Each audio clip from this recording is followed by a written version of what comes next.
fiery horse with the speed of light, a cloud of dust, and a hearty Hi-Yo Silver, the Lone Ranger.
With his faithful Indian companion Tonto, the daring and resourceful masked rider of the plains led the fight for law and order in the early western United States. Nowhere in the pages of history can one find a greater champion of justice. Return with us now to those thrilling days of yesteryear. From out of the past come the thundering hoofbeats of the great horse Silver. The Lone Ranger rides again. Come on, Silver. Let's go, big fellow. Hi-Yo Silver! Hi!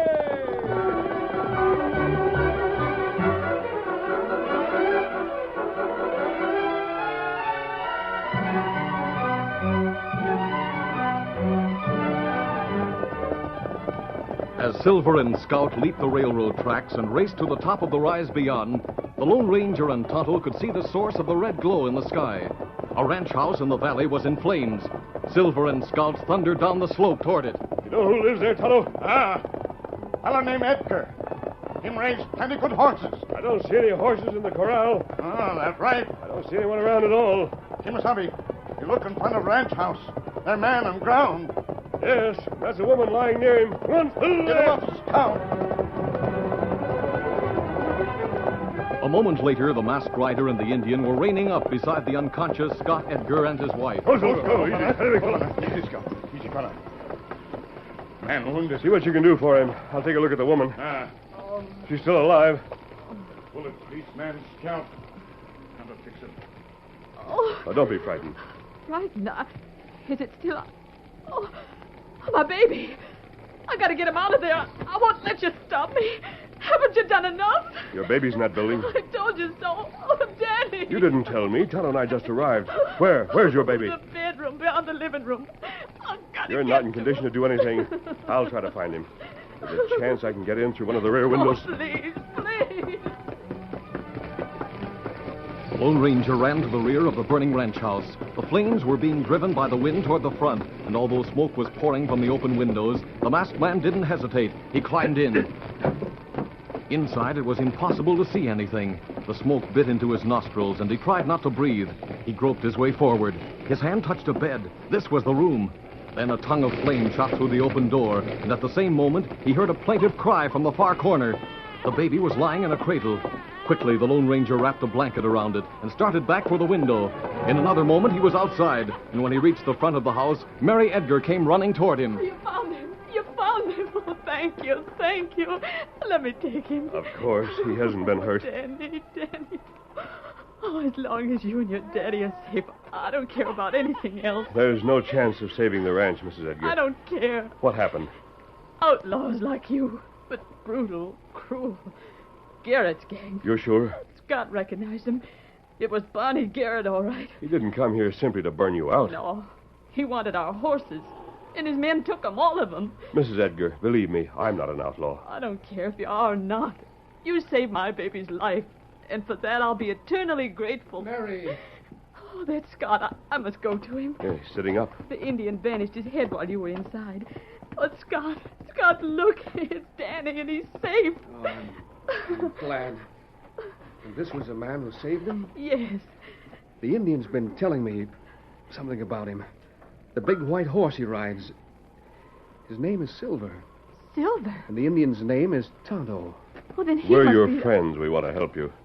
But there's nothing you can do now, except turn those crooks over to the law. We'll do our best to catch them. The first thing, though, is to find some shelter for you and your husband and your baby. Do you have any friends around here? Well, our nearest neighbor's 20 miles away. I have a brother in Junction City. And you can stay with him until you're strong enough to get around? Sure. Only without any horses, without a wagon. The night train from Dorado to Junction City will be passing in a few minutes. We'll build a fire on the tracks and stop it. It's a freight train. But it always carries a caboose. You'll be in Junction City in the morning. And you too. You and Tonto. As soon as you and your family are safely on your way, we'll pick up Garrett's trail and follow it. Oh, that easy. There are plenty hoof prints. We better carry Edgar up the hill to the tracks, Tonto. Let's go. Hang on here.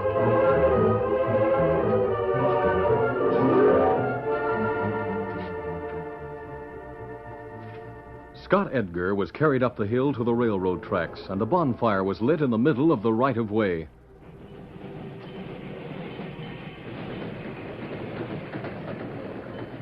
"15 minutes later, the slow freight for Junction City stopped just short of it. The conductor and a tall man dressed in black broadcloth and a fancy vest climbed down from the caboose. The Lone Ranger kept to the shadow of a tree beside the tracks, where his mask could not be seen. Here, what's the idea? What's the matter? Oh, here, passengers. Man's been wounded, Angus. Yes. Outlaws have burned our ranch. We want to get to Junction City. I'm not supposed to pick up any passengers along the way. Is that so, Angus? A girl with yellow hair had stepped out on the platform of the caboose. I got my orders, Lil. I don't care anything about your orders. The man's wounded and the woman has a baby. We can't leave them standing here beside the tracks. Step right up, man. But we're carrying gold. The engineer should have driven straight through the fire they built. He's got more sense than you have. Go on, ma'am. Thank you. And you, Todd, give the Indian a hand. Sure thing. Always glad to be of help. You carry legs, right? Tonto got him under arm. All right. All right. This won't be so good, Lil. What difference does it make? What harm can they do? You've already got Todd Malone on board, and he's a much tougher customer. I couldn't stop him from coming. He bought a ticket in Dorado. It doesn't matter. You just leave everything to me until we pick up Barney. All right. You got the rancher settled comfortable, Injun? Ah, You're not traveling with us? no. No, me got horse. Well, that's good. I'll give Joe the signal. Let her, Rambo!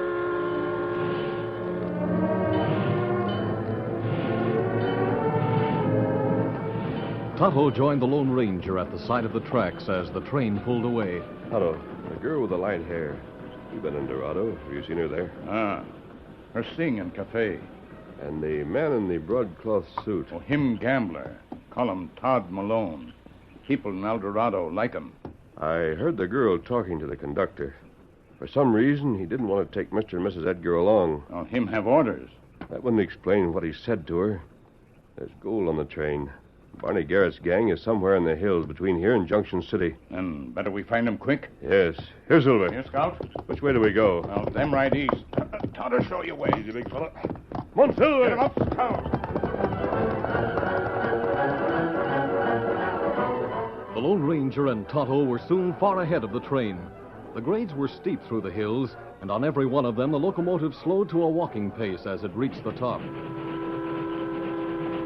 At midnight, Scott Edgar, covered with a blanket, was sleeping peacefully, and little Danny was asleep in his mother's arms.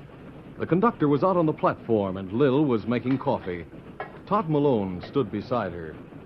Lil, why don't you ask me why I'm going to Junction City? I'm not interested. All right, I'll tell you. I'm following you. You may be sorry for that before the night's over. Why? Never mind. I'm enjoying every minute of the trip. Todd, why should you follow me? What else can I do? I've asked you to marry me, and you haven't given me an answer. I'll never marry a gambler. All right, I'll turn rancher. I'll raise horses like Edgar.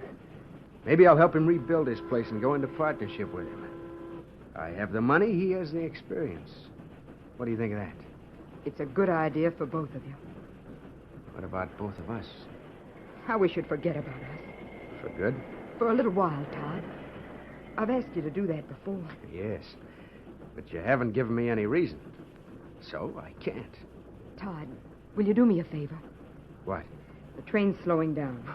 Nothing unusual about that. When we get to the top of this hill, jump off. What for? Don't ask any questions. Just do it. And I promise you that when I get back to Dorado, it'll only be a few days, I'll give you an answer. Fine. As long as the answer's yes. Aren't you forgetting something? What? If I'm to get back to Dorado, I'd have to walk. That won't hurt you. It'd hurt my feet. No, thanks, Lil. All right. But I want to know why you should ask such a thing. I can't tell you. Mrs. Edgar, would you like some coffee? Oh, very much. It's all ready.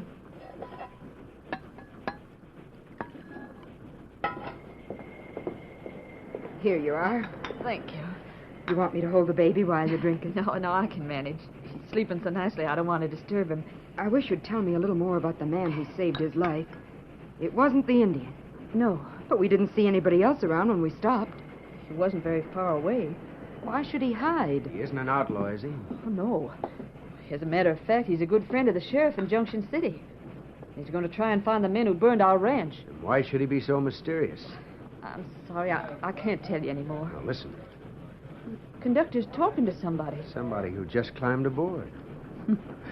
Looks like we have another passenger. What is it, Mary? It's nothing, Scout. Go back to sleep. Go on in. Mary, that man with the conductor. It's Barney Garrett. It is. It's true. I saw his face by the light of the fire. Is that right? You're covered, mister. Up with your hands. And don't try to make a getaway. Angus, there's some rope over there on the bench. Tie him up. We'll take him to the sheriff in Junction City. I don't want any part of it. I'll do it. Keep out of this, Mrs. Edgar. Huh? Drop your gun, Todd. Tell him, Lil. And punch that gun of yours in his ribs so you'll know you mean business. It's you that's covered, Todd. Drop your gun. Can't mean... And don't try to turn around. Drop your gun or I'll have to shoot. Get it, Angus. All right. You can use that rope on the bench to tie him up. Good work, Lil. That was slick the way you slipped around in back of him. So you're working for this polecat, Lil. What does it look like? It looks like I've been a fool from the word go. This was why you wouldn't listen to me. There's no sense in talking about it now. Put your hands behind your back, Malone. And after you finish with him, tie up the Edgar woman. There's no need of that, Barney. And her husband's too weak to make any trouble. Let him alone. Well, for a while, maybe. Where's the gold? In the next car. I better tie this hombre's feet, too. Your plans haven't changed any, have they, Barney? No. Boys will be waiting at the top of Lookout Hill. Those boxes are heavy. We've got a wagon. We'll follow the old south trail straight to the border. How about stopping the train? They'll drop a tree across the tracks. But the engineer and the fireman have rifles. Angus and I'll see if they don't use them. Down on the floor, mister. You're a brave man, Angus. Shut up. There's one thing you ought to know about Barney. The hombre that saved the young one from the fire is out looking for you. He might be a lawman. The woman won't talk about him at all. Oh, she won't, huh? Well, I'll change that. Keep your hands off my wife. Sure. But if she won't talk, I'll just toss the kid off the rear platform. Oh, no. Oh, no, I'll tell you who saved his life. It was the Lone Ranger. Barney, the Lone Ranger. And it's true, he's after you. You'll never get away with this holdup. Let him try to stop us. I got 20 men at the top of Lookout Hill, and there isn't one of them who wouldn't give up his share of the gold to put a bullet through the Lone Ranger. Thanks for the tip, Mrs. Edgar. We'll be watching for him. If he tries to stop us, he'll stop lead.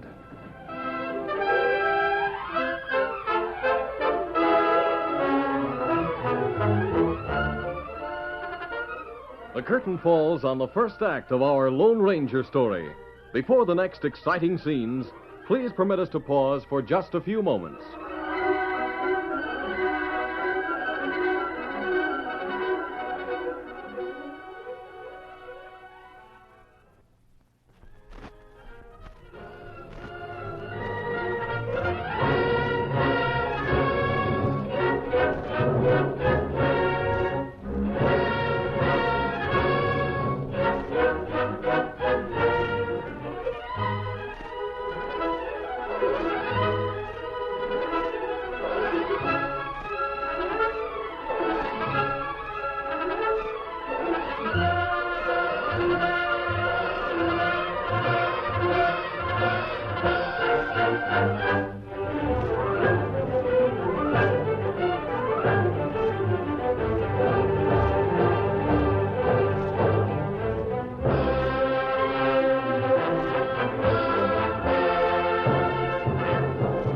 Now, to continue our story. After leaving the Edgar Ranch, the Lone Ranger and Tonto followed the trail left by the outlaws. But even the Indians' keen eyes missed the place where Barney had dismounted and headed down a rocky slope to the railroad tracks. Shortly after midnight, they had reached the foot of Lookout Hill, and from the summit they could hear the sound of an axe. Oh, fella. Oh, fella. Them cut down tree, Kimasabi. Yes. Even if we can't see them, it's obvious what they're trying to do. Them blocked tracks, stopped trains. Steal the gold it's carrying. Well, they won't get away with it, Tonto.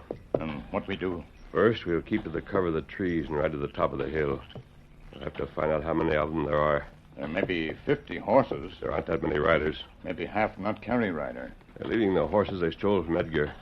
They're evidently planning on a long trip. Them need fresh horses. Come on, Silver. Get them up, Scout.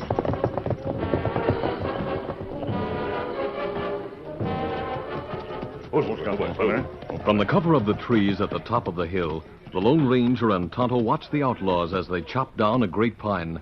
They could see a cavy of horses and a wagon on the trail that crossed the railroad tracks at the very crest of the rise. The axe gleamed in the moonlight and bit into the pine. There was a shout from the men, and the tree fell across the tracks. Now they're ready for the train. Them loads gold into wagon, head south. At least 20 men, Tonto.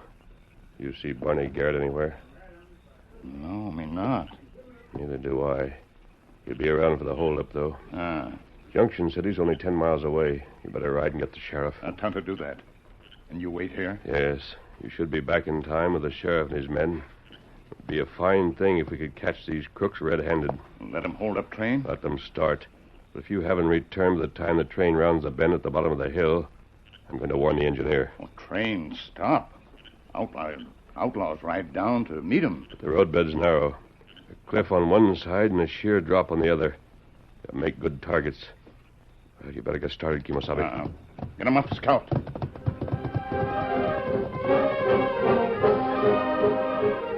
An hour later, the train was nearing Lookout Hill. Todd Malone, bound hand and foot, was still lying on the floor of the caboose. The Edgars huddled together in a corner, while Barney, Lil, and Angus, the conductor, were leaning out the windows on the other side of the car. As soon as we round the next curve, we'll be heading up the long grade to the top of the hill. It's time you and I started forward, Angus. I'm ready. Maybe you better come along with us, Lil. Why? You two can handle the engineer and the fireman. They won't expect you. I like the way you handle a gun. I've done my part. It won't be safe for you to stay in this caboose. Why not? Well, I've been thinking. I don't like the idea of leaving so many witnesses behind us. Why won't it be safe in the caboose? Because halfway up the grade, I'm going to uncouple it. Oh, no. Oh, yes, Lil. It'll be traveling so fast, by the time it reaches the bottom, it won't be able to make the turn. It'll leave the tracks and fall straight to the bottom of the canyon. You murderer! He's murdered enough people, Mrs. Edgar. Reach, Barney. Lil, what's the idea of the gun? I'll tell you before I use it. My name isn't Lil. It's Lynn Martin. Is that so? Any relation to young Dave Martin? I'm his sister. I thought you might be. You look a lot alike. It was because of you that he turned outlaw. And you were the one who killed him. When I heard about it, Barney, I swore that I'd get even. That's why I came to Dorado. That's why I took a job in the cafe. And that's why I agreed to help you with this holdup. Why should you be so friendly if you think I killed your brother? I know you killed him. And I'm getting even tonight. That's so? Barney, the sheriff at Junction City knows all about this holdup. I sent word to him. He and his posse should be waiting up there for you and your men this very minute. As soon as the train stops, he'll close in. How did you get word to the sheriff? Jimmy Mason took it for me. You won't laugh for long, Barney. I'm going to hold you and Angus right here until we reach the top of the hill. You're going to jail, Barney. You're not going to laugh anymore. You're going to hang. You're right. I'm tired of laughing. Give me that gun. Stay where you are. One step and I'll shoot. I mean it. Go ahead. All right. Oh. Give me that gun. If it hadn't missed fire, It didn't miss fire. Look, I emptied it half an hour ago when you laid it down on the bench. Better tie her up, Angus. Tie all of them up. Well, that's the way it should be. Now get those hands behind your back. Todd, I'm sorry. I've been a fool. I shouldn't have pulled a gun on you. I was afraid that Barney would go for his gun, and I didn't want you to be hurt. I was so sure the sheriff would get it. That's all right, honey. The sheriff will. You're wrong, Malone. The girl sent a message to him all right, but it never got to Junction City. Jimmy Mason is dead. Dead? He was followed. I never trusted you for a minute. You were watched every second in Dorado. Then you're going to get away with it. I sure am. Finished with her, Angus? Yeah. Get down. Now the others. You're not going to touch my wife. Sit down, Scott. Edgar, you're a glutton for punishment. Why not put a bullet through all of them? And have the engineer stop to find out what's wrong? Oh, no. Tie him Oh, up. please, not the baby. I'm not asking for my own life, but he can't hurt you. Tie him up, Angus, and make it fast. We're rounding the curve. The Lone Ranger had been forced to wait at the top of the hill in order to keep a lookout for the sheriff's arrival. When he heard the train whistle far below him, he realized he must ride down the railroad right-of-way in order to stop the train in time. This meant exposing himself to the outlaw's fire. He swung into the saddle Easy, big fella. and urged Silver toward the tracks. Come on, Silver! The outlaw saw him and opened fire. But not until he had reached the tracks and swung down the long grade. He kept Silver close to the wall of the cliff, deep in the shadow, so that even the engine's searchlight didn't pick him up. As he neared it, the train was nearly halfway up the slope. The engineer was leaning out of the cab, trying to discover where the shots were coming from. The masked man started to call to him, but then he noticed something else. The man on top of the caboose. No, it's a car next to it. There's another man climbing up. What are they doing? The answer to his question came almost at once. The caboose separated from the rest of the train. It stood motionless for a second, and then started down the slope. The Edgars are in that car. I've got to stop it. Silver flashed by the locomotive, and then one after another of the cars. He was past the last one that carried Barney and Angus before the two men saw him. The caboose was gaining speed, but Silver responded to the urgency in his master's voice. Come on, Silver! He lengthened his stride in spite of the treacherous footing, and now he was alongside the caboose. Brakes on the rear platform. We've got to make it all the way back there. The great stallion made a supreme effort, and at last the rear platform of the car was close beside him. The masked man freed himself of his stirrups. The platform was above him, so he stood in the saddle, balancing himself with a hand on the pommel. The right moment came. He jumped. He landed on the car steps and grabbed the railing. He swayed back. It seemed that he would fall, but he pulled himself upright and ran up the steps. He started turning the brake wheel. The car was rushing down to the end of the grade and the sharp turn at the bottom. Even with the brake fully set, the car's speed remained constant. But then the brakes took hold, just enough, and the caboose held to the rails as it rounded the curve. 100 feet further on level ground, it stopped.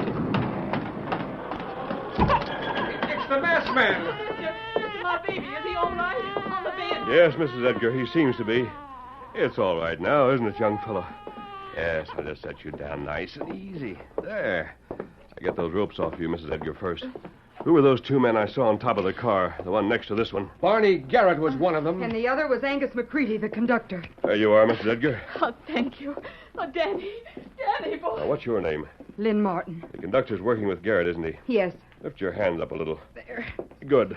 From what you said to him when Mr. and Mrs. Edgar were getting on board, I thought you must be doing the same thing. I pretended that I was. I wanted to see Garrett and all his men captured. Garrett killed my brother and Jimmy Mason. There. Thank you. I gather you've learned that it's wiser to leave such men to the law. Yes, I certainly have. What's that shooting? What's going on? The outlaws have probably reached the train. Here's my knife, Miss Martin. Cut the ropes on the others. All right. Don't any of you leave this car. Here, Silver. Steady, big fella. Easy. Come on, boy. Back around the bend. When the Lone Ranger rode around the bend, the shooting had stopped. He could see the train motionless near the top of the hill, and the outlaws swarming around it. Come on, Silver! Silver charged up the slope. A great boulder jutted out of the cliff within range of the train, and it was there that the Lone Ranger pulled Silver to a stop. Oh, Silver. Easy. Steady, big fella. The outlaws were beginning to unload the heavy boxes of gold. The masked man took cover and opened fire. His first shot wounded one of the men, and the others left him lying on the ground as they threw themselves behind any cover they could find. Then they returned the masked man's fire. The Lone Ranger had only one purpose, to keep the men away from the car that held the gold. For a full 30 minutes, as bullets dug up the dirt at his side and clipped the rock in front of him, he succeeded in his plan. The 30 minutes was long enough. At the end of that time, he heard the shouts of the sheriff's posse at the top of the hill. That's the sheriff. We still have to hold the fort here. This is the only way they can escape. To stop them from getting past. And the Lone Ranger's blazing guns held them back. The fight continued for 15 minutes, and then the outlaws had had enough. The sheriff's posse rode down from the top of the hill to round them up. The Lone Ranger joined Tonto and the sheriff at the side of the train. Mister, we'd have gotten here too late if it hadn't been for you. It was the goal that held them here. How about the train crew? The engineer and the fireman are wounded. They'll be all right. But the conductor is dead. He was a member of the gang. And it's good riddance. And it'll be good riddance for you, Garrett. Go on, arrest me. All you can charge me with is attempted robbery. Oh, you're wrong. Sheriff, there are some people down at the bottom of the hill who can tell you the whole story of what happened tonight. Good. The charge against you is murder, Garrett. You're on your way to the gallows.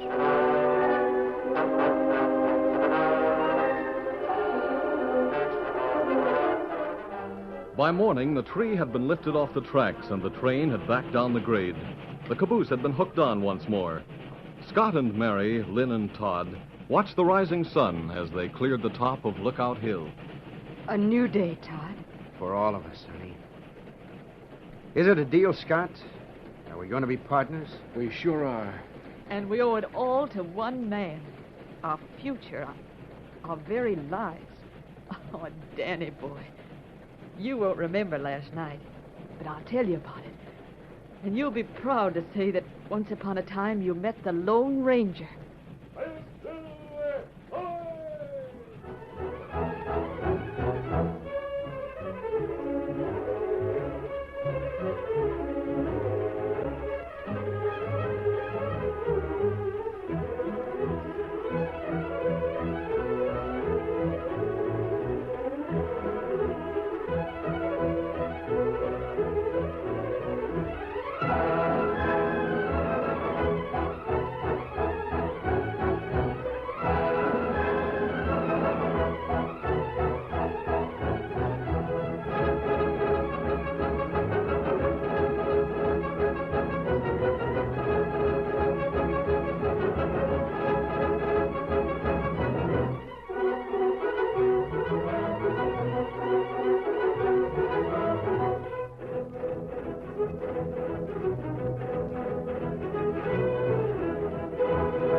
This is a feature of the Lone Ranger Incorporated, created and produced by George W. Trendle, directed by Charles D. Livingston, and edited by Fran Stryker.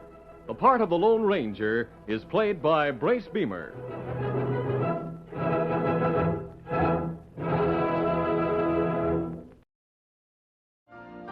You've been listening to the OTR Gold Network. Find more classic radio at otrgold.com.